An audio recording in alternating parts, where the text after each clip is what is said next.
High school pa ako nang huli akong nakatikim ng ganitong luto sa pansit. Tara, magluto tayo ng pansit gisado with puso ng saging. Napakasarap na ito. Una, hiwa lang tayo ng sibuyas, 5 pirasong bawang,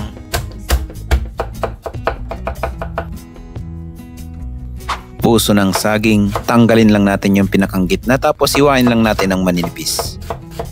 At lalagyan lang natin ng asin tapos lamas-lamasin lang natin hanggang sa lumabas yung katas niyan.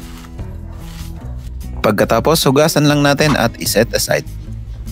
At hiwain lang natin yung liempo ng bite size. Season lang natin ng salt and pepper. Pagkatapos babad lang natin yung pansit bihon sa tubig ng 5 minutes.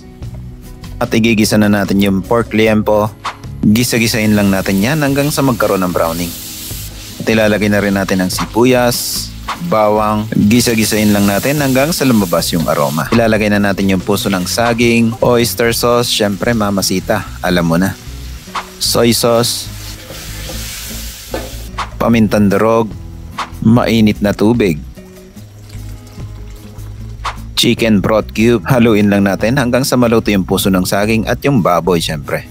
Bago natin ilalagay yung bihon, adjust nyo na lang yung lasa bago nyo ilagay yung bihon para matansya nyo kung gaano kaalat na. Halu-haluin lang natin yan hanggang sa ma-absorb ng noodles yung sabaw. Tapos okay na yan. Napakasimple lang ng pansit gisado recipe na to. Lalo na ngayon medyo mahal ang carrots at repolyo. Garnishan lang natin ng green chili or spring onions. Pwede ka rin magdagdag dito ng chicharon. Ihanda mo na ang tinapay or panlisal. Napakasarap na ito. Kaya kung mahilig ka sa pansit, try mo ng recipe na to at wag mo na rin kalimutan i-share kung nagustuhan mong video na to. Yun lang, maraming salamat. See you in my next cooking trip ko.